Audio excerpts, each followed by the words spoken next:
Mi nombre es Delia Tuncari Rivari, soy la directora de tratamiento en el medio libre y coordinadora de traslados internacionales Doctora, del Instituto Nacional Penitenciario. Ya, muchas gracias. Una consulta, ¿de qué manera participa la oficina a la que usted pertenece dentro del trámite para trasladar a los condenados extranjeros a su país? Como coordinadora de traslados internacionales, nosotros intervenimos en la organización del expediente y en la ejecución una vez aprobado el traslado del interno extranjero a su país de origen. Perfecto. Tanto en los traslados activos como en el pasivo. O sea, en este momento estamos hablando del traslado pasivo, o sea, del extranjero que está condenado por las autoridades peruanas y está privado de libertad en un establecimiento penitenciario. Sí, así es. ¿Considera conveniente que los extranjeros que se encuentran sentenciados sean trasladados a su país de origen para que cumplan su condena? Indudablemente, o sea, van a estar al lado de su familia, el entorno familiar cercano les va a permitir su proceso de resocialización. El extranjero tiene costumbres distintas, alimentación distinta, alejado de su familia, no hay quien lo visite. La verdad es que el estar al lado de su familia favorece el proceso de resocialización de estas personas. Claro, es verdad. ¿Considera entonces usted que trasladarlos contribuye a su resocialización? Totalmente. ¿Y cuáles cree que son los factores que impiden que todos los extranjeros sentenciados puedan ser trasladados a su país? El proceso de traslado ahora es muy simple. O sea, hay dos modalidades. Con aquellos países que tenemos tratado ya está establecido cuál es el procedimiento. El tema es cuando tenemos extranjeros cuyas representaciones consulares no están acreditadas en el país y con las cuales no tenemos tratado. Entonces con ellos se establece un procedimiento fuera del contexto de los demás tratados. Cuando se trata del tratado, es que el interno le pide a su representación consular ser trasladado a su país de origen. La representación consular, mediante nota diplomática, dirige al Ministerio de Relaciones Exteriores y este a su vez lo remite a la Unidad de Cooperación Judicial Internacional y Extradiciones de la Fiscalía de la Nación. Ellos admiten a trámite esta solicitud y le piden al INPE todos los documentos o todos los requisitos que establece la ley para organizar el expediente de traslado. Uno de ellos que causa demora el tema es la aceptación del Estado receptor que lo va a recibir, y el tema crucial prácticamente es la cancelación del pago de la reparación civil y días multa. Estos internos extranjeros acá no conocen el idioma, los penales están hacinados, no tienen acceso a los talleres de trabajo, no hay cómo ellos puedan trabajar para poder pagar la reparación civil. Por lo general son de familias disfuncionales, familias que no tienen posibilidades de cubrir el pago de la reparación civil, siendo un requisito esencial para organizar el expediente de traslado. Simplemente se archiva el expediente o la solicitud de traslado en tanto el interno extranjero no cubra el monto de la reparación civil, y ese es el principal problema. No paga la reparación civil, no hay traslado. La ley prevé que se puede exonerar, pero lamentablemente acá el órgano jurisdiccional no está exonerando del pago de la reparación civil. No está exonerando. Entonces el tema es ese, que si no se cumple con uno de los requisitos, el expediente no termina de formalizarse y bueno, el pedido de traslado queda archivado, ¿no? Hasta que el interno extranjero pueda cubrir el pago de la reparación civil o lo pueda plantear, ¿no? Nuevamente a otro juzgado o apelar a la sala ante la denegatoria. Pero ese es el principal problema, la falta de pago de la reparación civil o lograr la exoneración del mismo, ¿no? Entiendo. ¿De qué manera considera usted que podría incentivarse ese traslado de los condenados en todo caso?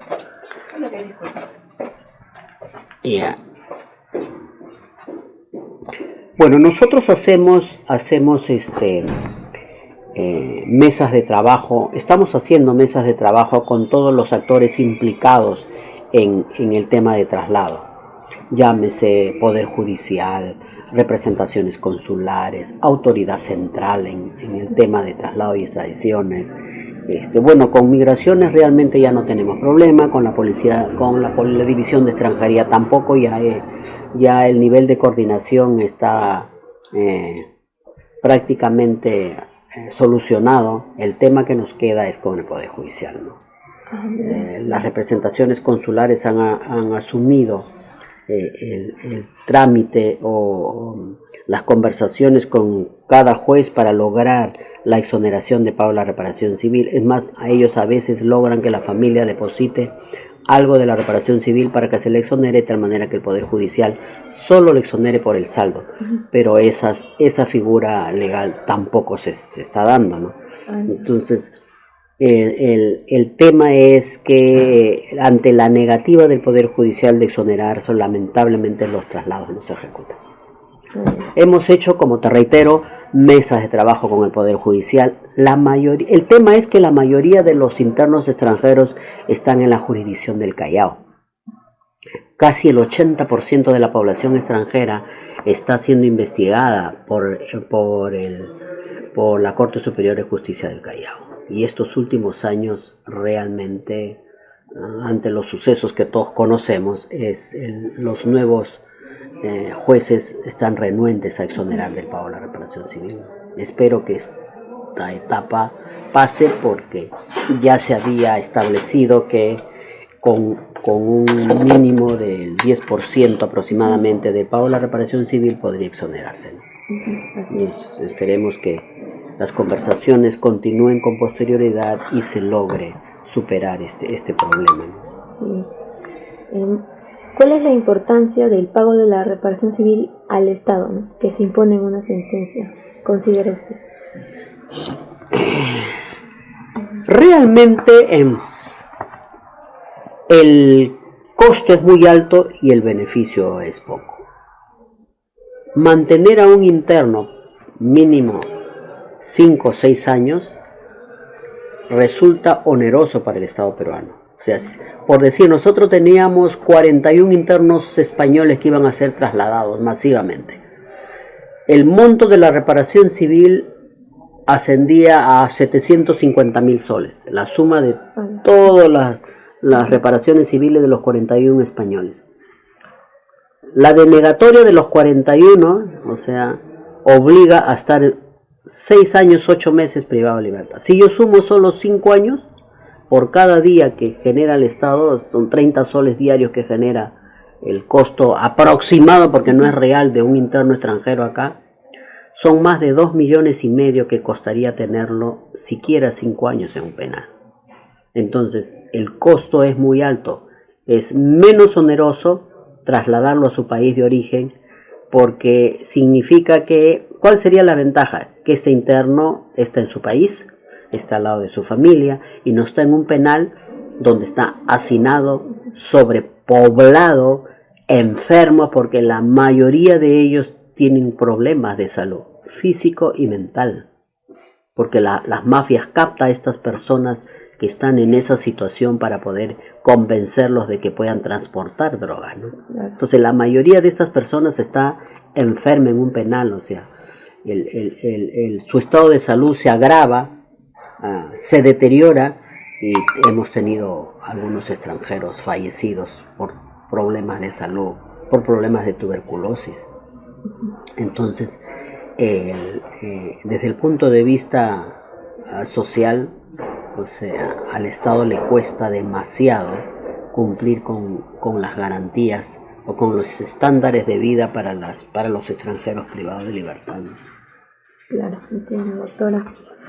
Entonces, ¿considera que es discriminatorio que se exonere del pago de la reparación civil por razones humanitarias o no tener capacidad de pago únicamente a los internos extranjeros que desean trasladarse, y que no sea posible que los internos nacionales sean exonerados de dicho pago?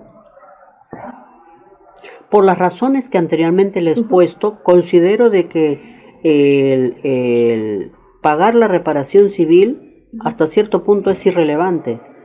En otras sentencias, el pago de la reparación civil es mínimo, $10, $20, $30. En otros tipos de sentencias ni siquiera señalan la reparación civil. Entonces, el traslado es de inmediato.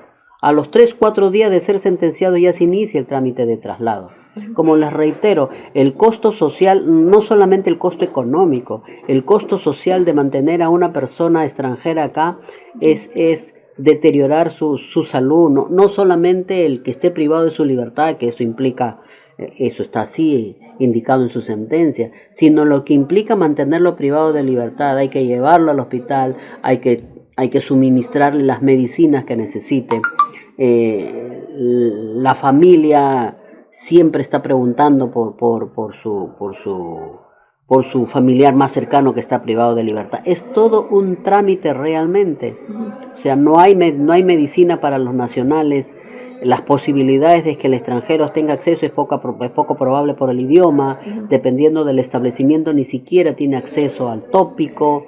Entonces, es todo un drama de estos extranjeros. O sea, no es discriminatorio. Muchos dicen, tendría que pagarse la reparación civil,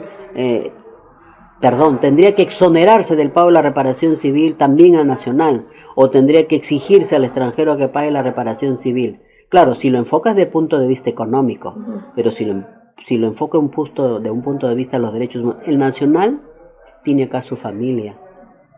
O sea, lo visitan en el penal, cada día de visita, los sábados o domingos, los amigos, la familia. O sea, tienen medicina, la familia va y les lleva medicinas. Si es que a veces no se le puede comprar, el INPE no puede comprar las medicinas o no existe medicinas en farmacia. Entonces, tienen a la familia cercana. Acá el extranjero solamente a su representación consular, cuando tiene representación consular en el país, pero aquellos con los cuales no se tiene representación consular y el más cercano está en otro país, entonces ni siquiera tienen la visita de su representación consular. Entonces, para ellos es bien difícil, o sea, desde el enfoque de derechos humanos que establece toda norma internacional y la nacional, pues no se cumplen, ¿no? Sí, estoy de acuerdo. Entonces considero que no es discriminatorio, no es discriminatorio. Entonces, ¿consideraría oportuno que se les exonere automáticamente al solicitar su traslado a los extranjeros?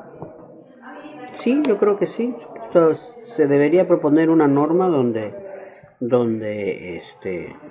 no sean tan alto pues el monto de la reparación civil, o si no el compromiso de pago de la reparación civil, ¿no? Ya. O sea, como que estaría de acuerdo tal vez con que se aperture una cuenta a su favor para que ellos puedan depositar. Para que vayan depositando el monto de la reparación civil.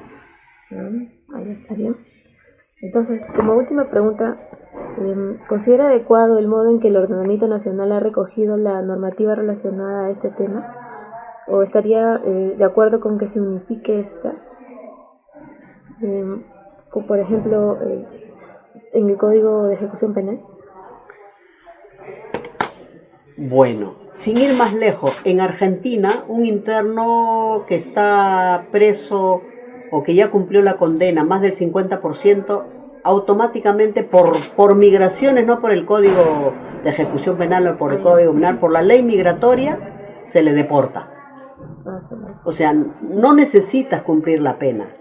En otros países, el traslado de personas condenadas, sin ir más lejos, de Ecuador o en Chile, en Ecuador en algunas sentencias ni siquiera señala reparación civil. Entonces el traslado es fácil porque tratando de traslado pasivo el Estado receptor es que cubre los costos del traslado. Chile, sin ir más lejos, hace 2 o 3 años atrás simplemente puso en frontera a cerca de 300 peruanos y dijo: ya, yo te indulto, ándate a tu país, ¿no? Y los puso en frontera. Nosotros tuvimos que recibir a todos los peruanos que habían sido indultados por el gobierno chileno. De esos hubo algunos requisitoriados, se le dio toda la forma de poder apoyarlos, ¿no? En cambio acá se exige el cumplimiento de condenas y todos sabemos lo hacinado que están los establecimientos penitenciarios. Pero no hay trabajo ni siquiera para los nacionales. Entonces es discriminatorio porque no están en un extranjero no tiene las mismas condiciones que tiene un nacional, un compatriota nuestro, ¿no? Sí. Doctora, muchas gracias por responder las preguntas. Le agradezco mucho por la atención. Con eso ya termino la entrevista.